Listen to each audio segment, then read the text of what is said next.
Guys, आज मैं बनाने जा रही हूँ चना चाट और फुल रेसिपी देखने के लिए मेरे साथ रहें और फुल वीडियो वाचिंग करें।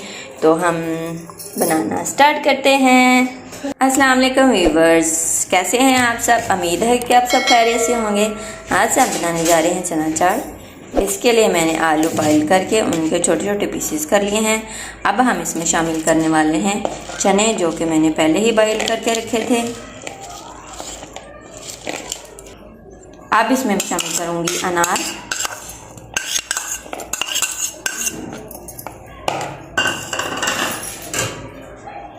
और अब हम इसमें कटी हुई प्याज शामिल करेंगे।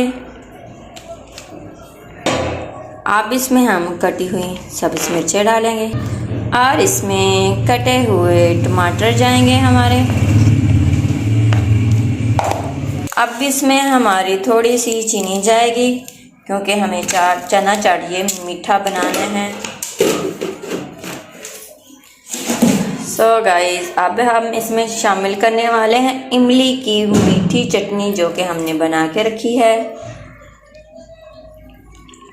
आप घर बहुत आसानी से ये चना चाट बना सकते हैं। बाज़ार से आप लेंगे तो बहुत महंगी होती है।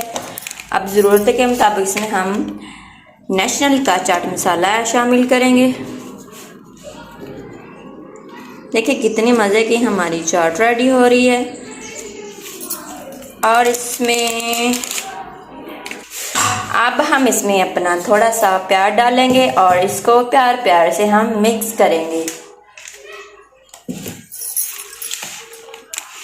इसको हम मिक्स कर देंगे। और गाइस, आप बाहर से रमज़ान में चाट मत लिया करें, क्योंकि वो अच्छी नहीं बनी होती। आसानी से आप घर बना सकते हैं। ये देखिए, मैंने थोड़ी सी इसमें चीज़ें शामिल की हैं, ज़्यादा कुछ भी इसमें शामिल नहीं किया है।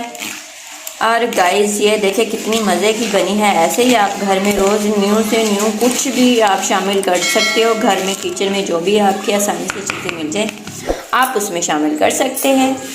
और हमारी चना चाट रेडी है। लाइक करें, शेयर करें, सब्सक्राइब करें। Thank you so much watching my video. अल्लाह हाफिज़।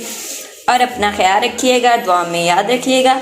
और रमज़ान में इफ्तारी के टाइम आप कोशिश करें कि फ्राई चीज़ें कम खाया करें, क्योंकि उससे हमें एसिडिटी हो जाती है। पानी भी कम पिया करें। इफ्तारी के बाद, नमाज के बाद आप ज़्यादा पानी पिएं। जो भी खाना हो पेट भर के खाएं। So thank you so much. अल्लाह हाफिज़। अपना ख्याल रखिएगा और दुआ में याद रखिएगा। आपकी अपनी रिदा ग्रेटर।